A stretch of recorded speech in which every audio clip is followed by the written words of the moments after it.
Hello dear students, welcome to developing success classes. स्वागत है आप सभी का हमारे ऑफिशियल यूट्यूब चैनल पर। और मैं चाहूंगा कि जल्दी से आप सभी स्टूडेंट्स इस चैनल को सब्सक्राइब करें चैनल को एंड वीडियो को लाइक करें और डेली बेसिस पे हमारी क्लासेस लें। मैं आप लोगों का रीजनिंग फैकल्टी सबसे पहले स्वागत करता हूं आप लोगों का आपके अपने चैनल पर। डियर, कुछ अनाउंसमेंट्स है जो आप लोगों के लिए है स्पेशली एंड बताना चाहूंगा कि वो स्पेशल अनाउंसमेंट क्या है। डियर, अगर आप किसी भी एग्जाम के लिए प्रिपेयर कर रहे हैं तो उसके लिए आपके अनाउंसमेंट है।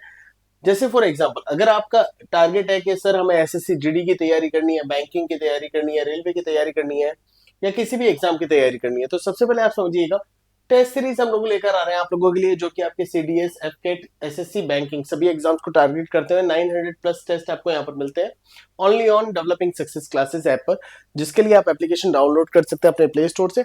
साथ ही हमें नंबर पे कांटेक्ट कीजिए, हम आपको बताएंगे किस तरह से आप काम कर सकते हैं। इंग्लिश आपके 50 प्लस टेस्ट आपको यहाँ पर मिल रहे हैं जो कि विद सॉल्यूशन टेस्ट है।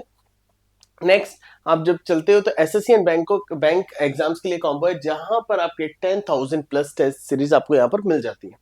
नेक्स्ट, जब आप बढ़ोगे डियर तो 2000 प्लस टेस्ट सीरीज आपको मिलेंगी। किसके लिए?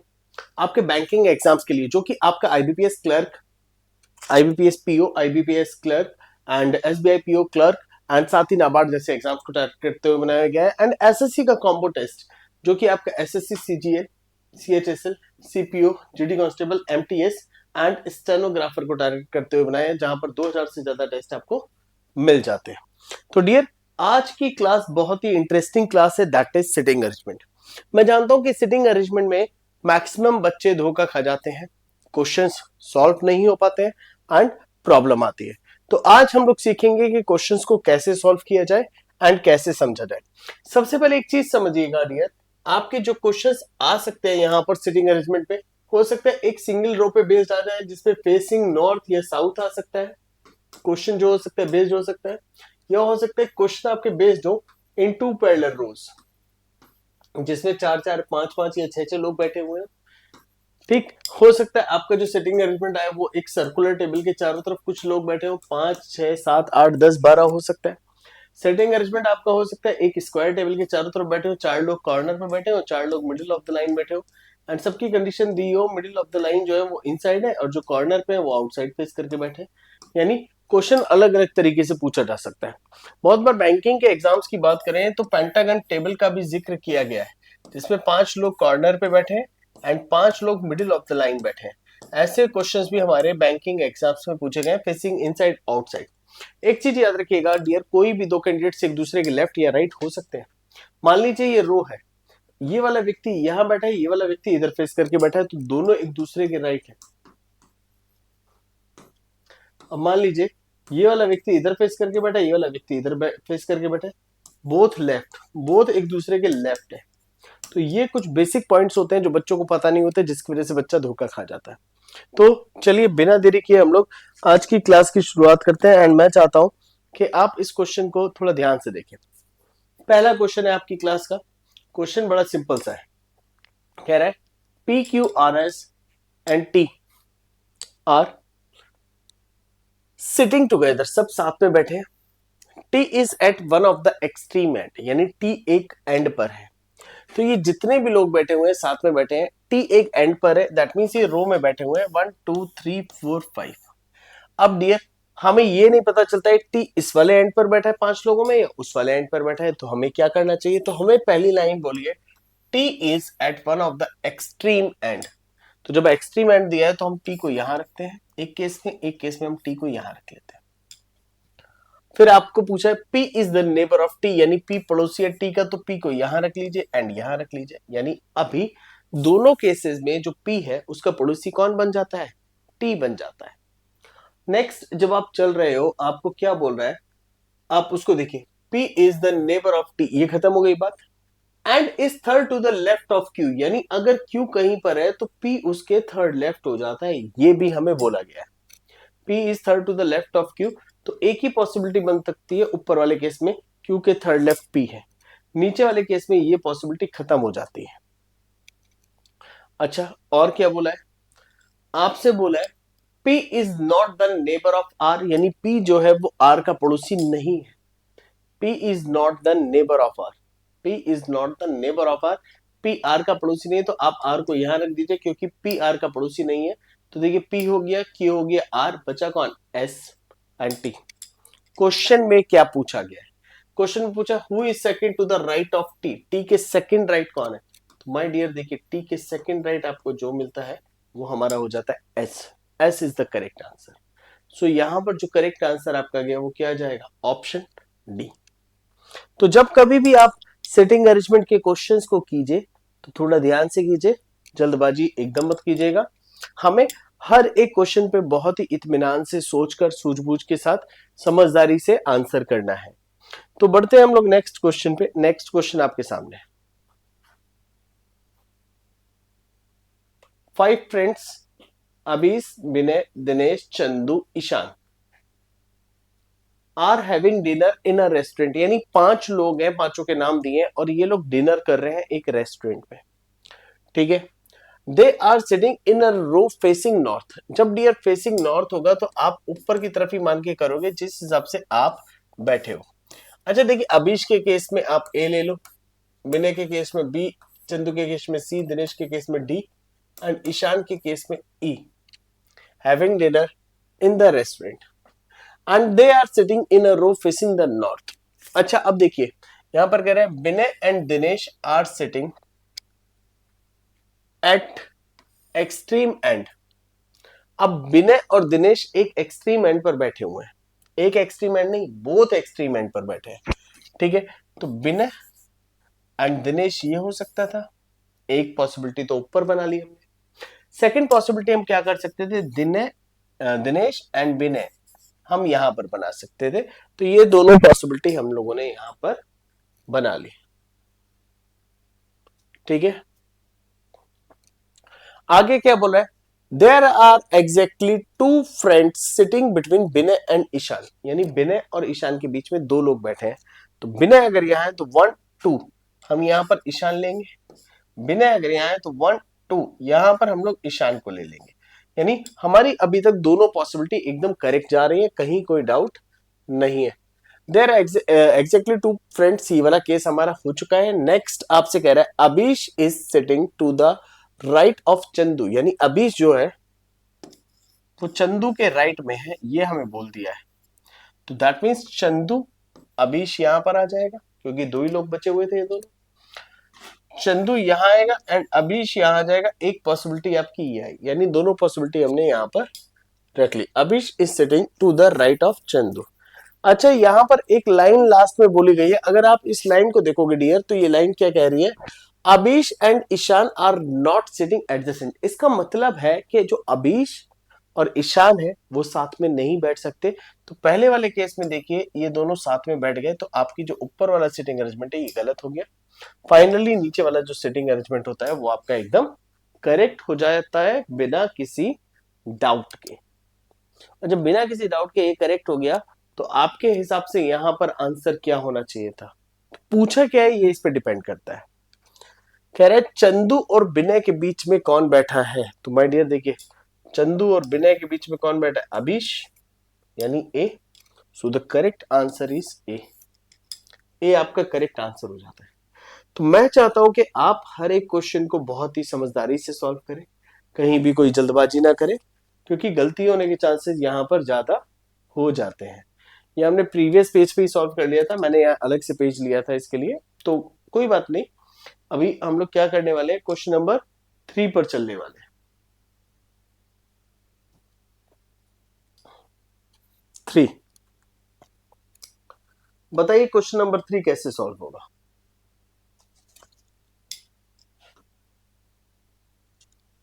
क्वेश्चन नंबर 3, 7 लोग बैठे हैं और इस बार बेटा सातों की जो कंडीशन दी है वो एकदम अलग लेवल पे दी है। सातों को बोला है एक अराउंड ए सर्कुलर टेबल बैठे हैं, और जब आपका सर्कुलर टेबल का क्वेश्चन होगा तो आप कैसे सॉल्व करोगे आप मुझे बताओ।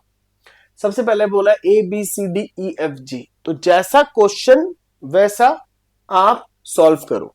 आपको क्वेश्चन में स्टार्टिंग में जो भी बोला हो, आपको बोला गया एक सर्कल है, ये तो आपको क्लियर है ना, तो आप सर्कल बनाओ। कितने लोग हैं, 7 लोग। तो 7 पोजीशन जब आप बनाओगे 1 2 3 4 5 6 एंड 7। जब 7 पोजीशन आपने ली है तो एक चीज याद रखिएगा, कोई किसी के अपोजिट नहीं होगा, कोई भी किसी के अपोजिट नहीं होगा। तो अब आपको जैसे जैसे कंडीशन दी वैसे पुट कीजिए, f is second to the right of g। बेटा जब क्वेश्चन की शुरुआत करते हैं तो हमेशा यहां से करते हैं, जब इनसाइड हो, आउटसाइड हो तो ऊपर से करना, क्योंकि अभी देखिए आपका जो लेफ्ट साइड है वो इधर रहेगा और जो राइट साइड है वो इधर रहेगा। तो आपसे पूछा क्या है, f is second to the right of g, g का सेकंड राइट है तो g को यहां रखो 1 2, f यहां पर आ गया, फर्स्ट राइट सेकंड राइट, कहानी खत्म। अब ये कह रहा है B is the neighbour of F, यानी जो B है वो F का पड़ोसी होगा, बट लेफ्ट होगा या राइट होगा ये नहीं पता। हमने साइड में लिख लिया क्योंकि B यहां भी आ सकता है, B यहां भी आ सकता है, हम फिक्स पोजीशन नहीं दे रहे हैं यहां पर। Next, but not of C, क्या कह रहा है इसका मतलब पूरा समझिए, B is the neighbour of F but not C, यानी B F का तो पड़ोसी है बट C का पड़ोसी नहीं है। तो यानी C अगर कहीं भी होगा तो B उसका पड़ोसी नहीं हो सकता, B उसका पड़ोसी नहीं हो सकता किसी भी हाल में। अब यहां पर क्या कह रहा है, E is an neighbour of C and sitting fourth at the right of G। तो हमसे कह रहा है जो E है, E is a neighbour of C, यानी E पड़ोसी किसका है, C का, यानी C का पड़ोसी E होगा, ये तो कंफर्म हो गया। अब E के बारे में एक चीज बोली थी, एंड लगाए, तो बेटा एंड का मतलब है पहले वाले व्यक्ति की बात हो रही है, यानी जो E है is sitting fourth at the right of G, G के फोर्थ राइट है, G का फोर्थ राइट 1, अगर G हमारा सबसे नीचे है तो 1 2 3 4, तो G का फोर्थ राइट कौन हो गया आपका E। यहां E पड़ोसी है C का, तो C यहां भी आ सकता है, यहां भी आ सकता है, कुछ नहीं कह सकते। अभी बढ़ते हैं आगे। अब कह रहा है D is between A and E, बेटा ये लाइन बहुत ही महत्वपूर्ण है, D बिटवीन है किसके, E एंड A के। तो E तो यहां था ही, तो D को यहां रख दीजिए, तो A आप यहां ले सकते थे, ये तो बात पक्की है। देखिए D हो गया, E हो गया, A हो गया, F हो गया।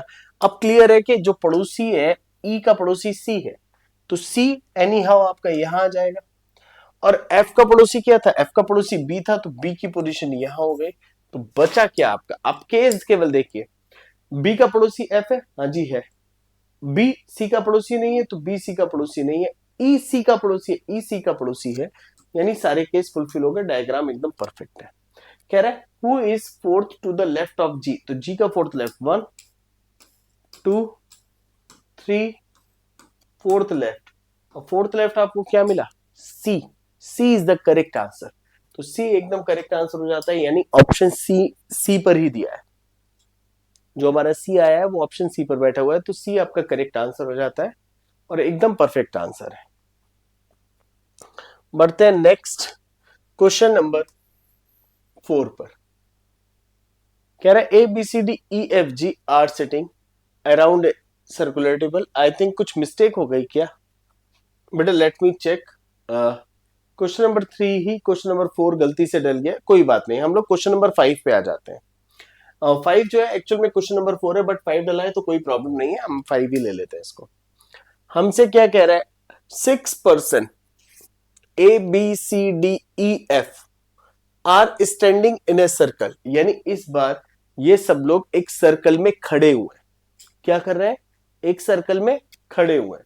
तो सबसे पहले देखिए लोग कितने हैं, आपके टोटल लोग हैं 6, एंड 6 के 6 कैंडिडेट्स एक सर्कल में खड़े हुए हैं।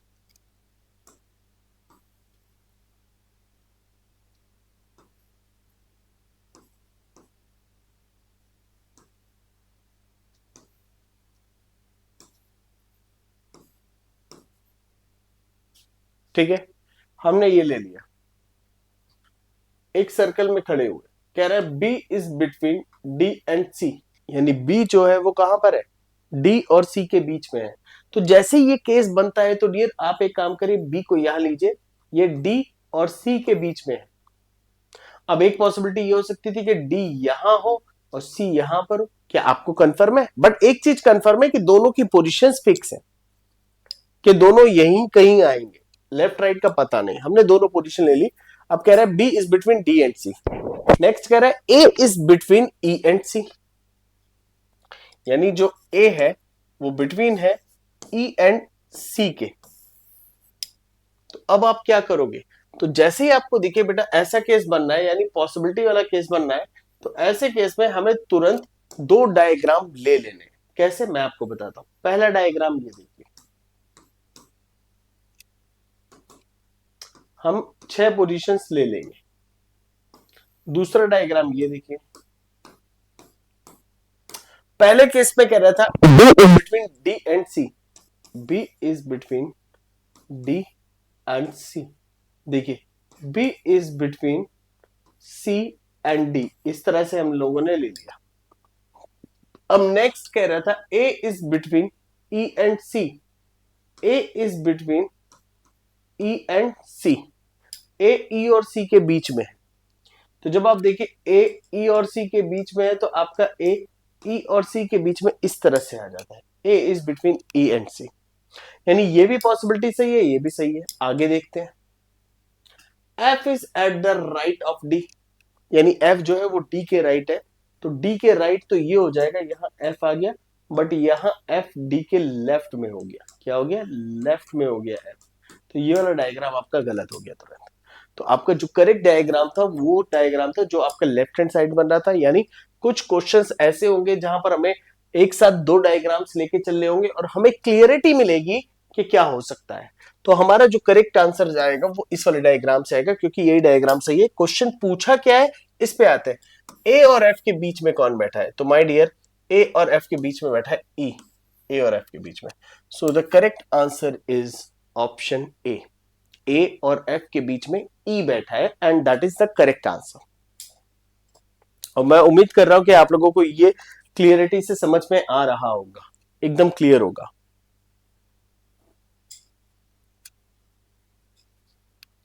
चलिए क्वेश्चन नंबर 6 की तरफ चलते हैं। क्वेश्चन नंबर 6 क्या कह रहा है, पहले इसको समझिए। क्वेश्चन क्या है, सर्कुलर है या नहीं है, स्क्वायर है, पैरेलल रो है, सिंगल रो है। अब यहां पर देखिए P Q R S T U V W, P Q R S T U V W are sitting around a circular table and facing the centre. Dear यहां पर जो कैंडिडेट्स हैं वो 8 हैं, तो पोजीशंस फिक्स कर लीजिए 8 पोजीशन। और डायग्राम की अगर जरूरत पड़ेगी तो हम दूसरा डायग्राम कंसीडर करेंगे। तो आप देखिए 8 पोजीशंस,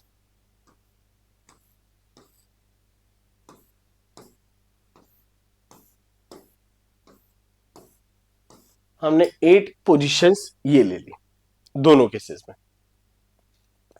कह रहा है P is second to the right of T, यानी जो P है, देखिए एक चीज समझिएगा, P is second to the right of T।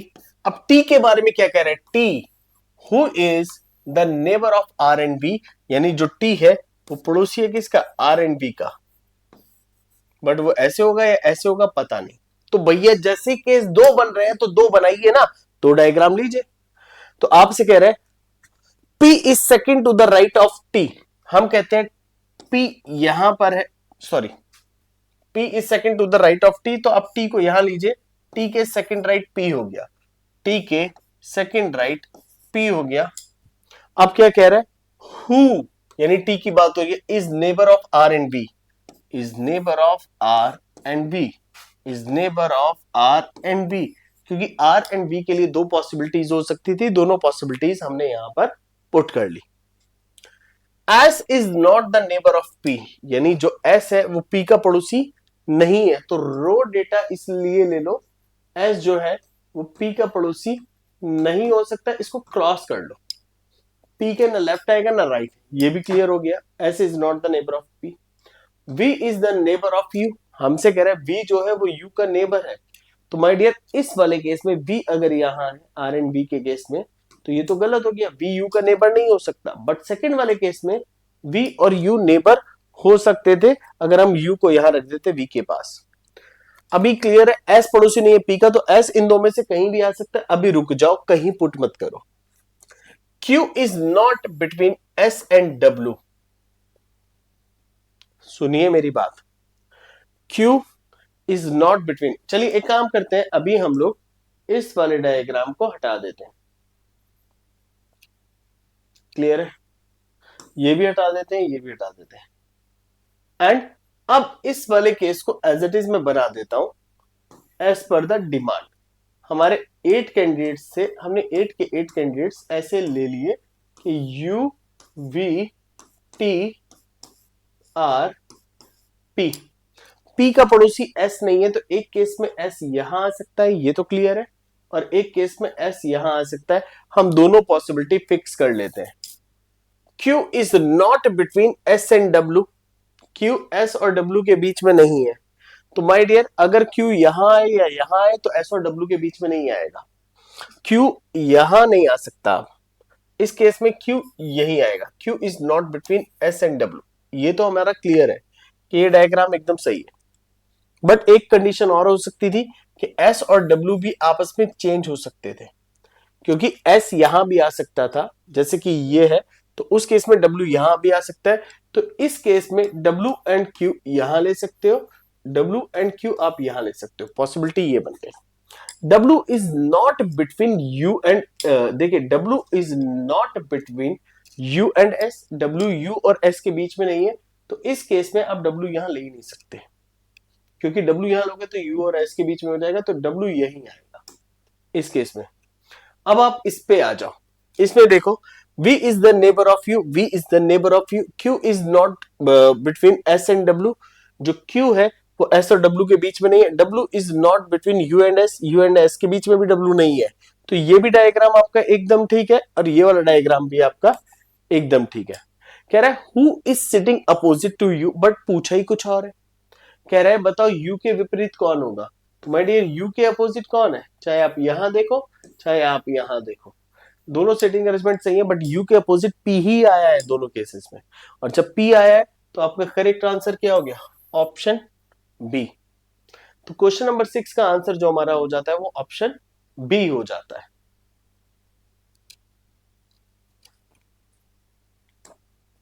चलिए क्वेश्चन नंबर 7।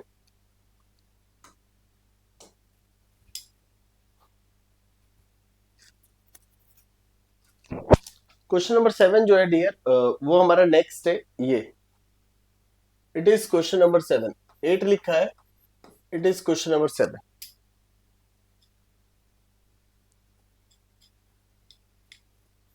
एंड ये जो क्वेश्चन है इसको थोड़ा ध्यान से करना है। कह रहा है विष्णु पूजा विशाखा रानी राम। कितने लोग हैं, विष्णु पूजा विशाखा रानी राम, 5 लोग हैं।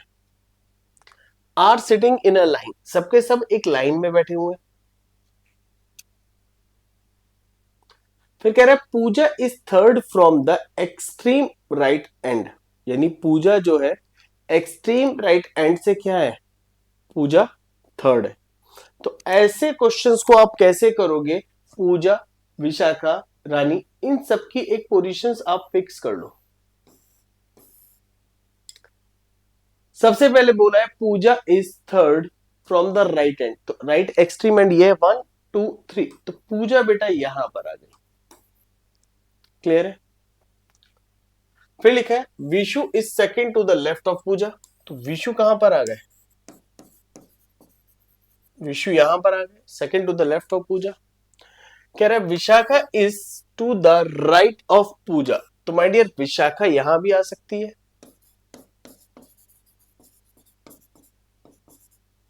और विशाखा यहां भी आ सकती है।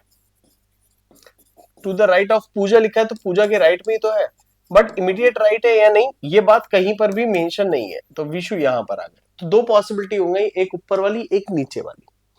अब नेक्स्ट क्या कह रहा है, देखिए Rani is third to the right of Ram, Rani is third to the right of Ram, तो आप देखिए रानी यहां आ जाएगी, Rani is third to the right of Ram, Ram के थर्ड राइट आ गई रानी, 1 2 3। बट नीचे वाले केस में अगर आप राम को यहां लेते तो आपको रानी को कहां लेना पड़ता, आप रानी को यहां लेते, तो इस केस में रानी सेकंड राइट हो जाती, तो यानी नीचे वाला केस आपका पूरी तरह से क्या हो जाता डियर, गलत हो जाता। नीचे वाला केस आपका पूरी तरह से गलत हो जाता।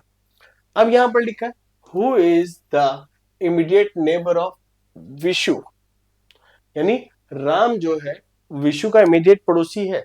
तो देखिए राम विशु का इमीडिएट पड़ोसी है, यानी as per the demand, as per the question हम लोगों ने जो भी सॉल्व किया है वो एकदम करेक्ट सॉल्व किया है। अच्छा, अब आपसे पूछ क्या रहा है, who is sitting in the middle, यानी कौन बीच में बैठा है। तो ठीक बीच में कौन बैठा है आपको बताना है। तो माय डियर एक चीज देखो, यहां पर जब आप क्वेश्चन सॉल्व कर रहे थे तो पहली लाइन क्या थी, Pooja is third from the extreme right end, Pooja extreme right end से थर्ड है। तो क्वेश्चन तो अपने आप सॉल्व हो गया था, यही तो पूछा है। और पहली लाइन से हमने यही पुट किया, पूजा जो है राइट एंड से क्या है, थर्ड है, यही आंसर है। बीच में कौन बैठा है, पूजा ही बैठी है। तो क्वेश्चन नंबर 7 की अगर हम बात करें तो क्वेश्चन नंबर 7 का जो आंसर हमारा जाएगा वो हमारा क्या जाएगा, ऑप्शन ए। नेक्स्ट चलते हैं हम लोग क्वेश्चन नंबर 8 की तरफ। क्वेश्चन नंबर 8 की तरफ, 6 people are sitting in a row, A is sitting towards the immediate left of B and immediate right to C. C is sitting to the immediate right of F. D is immediate right of E. Who is to the left of F? Then which two people are sitting in the center? यानी फिर पूछा है आपसे कौन से दो लोग जो सेंटर में बैठे हुए मिलेंगे, वो दो लोग कौन से होंगे। तो क्वेश्चन अच्छा है, लाजवाब क्वेश्चन है, देखने वाला क्वेश्चन है। अब इसको समझते हैं। 6 पीपल एक पंक्ति में बैठे हुए हैं। आपको पंक्ति अगर फिक्स नहीं हो रही है तो भी चिंता वाली कोई बात नहीं, आप 6 पीपल समझ गए। अब यहां पर लिखा है A is sitting towards immediate left of B, B के इमीडिएट लेफ्ट बैठे हैं। तो हम क्या कर सकते हैं, बी के इमीडिएट लेफ्ट ए बैठे हैं, हमने एक पॉसिबिलिटी ले ली यहां पर।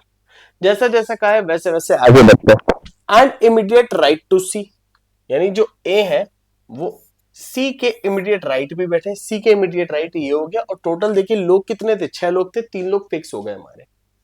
जैसे 3 लोग डियर फिक्स होते हैं, अब आपको करना क्या है, ध्यान से देखिएगा। जैसे जैसे क्वेश्चन में कहा है वैसे वैसे करिए। C is sitting to the immediate right of F, यानी सी जो है वो एफ के इमीडिएट राइट बैठा है। तो देखिए एफ के इमीडिएट राइट सी यहां पर बैठ रहा है या नहीं बैठ रहा है। तो अभी तक जितने भी केस दिए थे, जितनी भी कंडीशंस दी थी, as per the rule, as per the condition, हमारा क्वेश्चन एकदम सही जा रहा है। किसी को बेटा अगर कोई दिक्कत हो तो प्लीज मेरी रिक्वेस्ट ये है कि आप लोग अपना हैंड रेज कर सकते हैं, आप हमें लिख सकते हैं कमेंट बॉक्स में कि क्या आपको समझ नहीं आ रहा है, ठीक है। अब यहां पर कह रहे D is immediate right of E, हमें नहीं पता ना डी है ना ई है, हम यहां नीचे लिख लेते हैं D is immediate right of E, D E के इमीडिएट राइट है। तो वो दो लोग यहां भी आ सकते हैं और दो लोग यहां भी आ सकते हैं, क्योंकि 6 लोग थे, 4 लोग फिक्स हो गए। अब ये लिखा है ई, ई के लिए लिखा है who is to the left of F, जो ई है वो एफ के लेफ्ट में है बट इमीडिएट लेफ्ट नहीं है, एफ के लेफ्ट में। तो आप क्या करोगे, आपका ई यहां पर हो जाएगा और डी यहां पर हो जाएगा। अब आपसे क्वेश्चन में कह क्या रहा है, आप इस पे ध्यान देंगे। Then which two people are sitting in the centre, यानी कौन से दो लोग हैं जो ठीक मिडिल में बैठे हैं। तो बेटा दो लोग जो मिडिल में बैठने वाले हैं वो कौन कौन है, एफ एंड सी।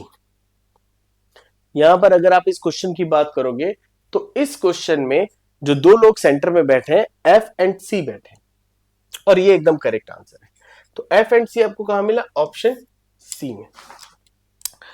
तो डियर यहां पर आज की क्लास में आप लोगों ने क्वेश्चंस देखे कि हम लोगों ने कितने अच्छे तरीके से क्वेश्चंस को सॉल्व किया। आप लोग भी कर सकते हो, बट प्रॉब्लम क्या है ना, आप लोग प्रैक्टिस नहीं करते हो, और जब तक प्रैक्टिस नहीं होगी तब तक चीजों में क्लियरिटी नहीं मिलेगी मेरे बच्चों।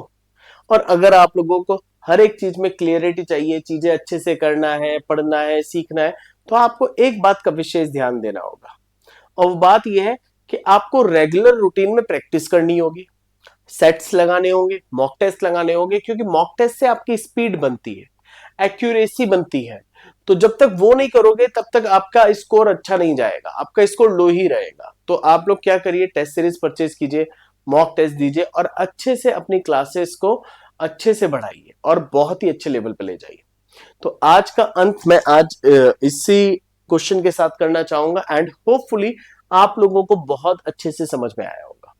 तो आज के लिए इतना ही, आज के लिए अलविदा कहना चाहूंगा। गुड लक एंड लिंक पे दिए हुए डिस्क्रिप्शन में जाके लिंक दिया हुआ है हमारा टेलीग्राम चैनल का, उसको ज्वाइन कर लेना, वहां से पीडीएफ्स एंड नोट्स आपको मिल जाएंगे। Good luck and bye bye.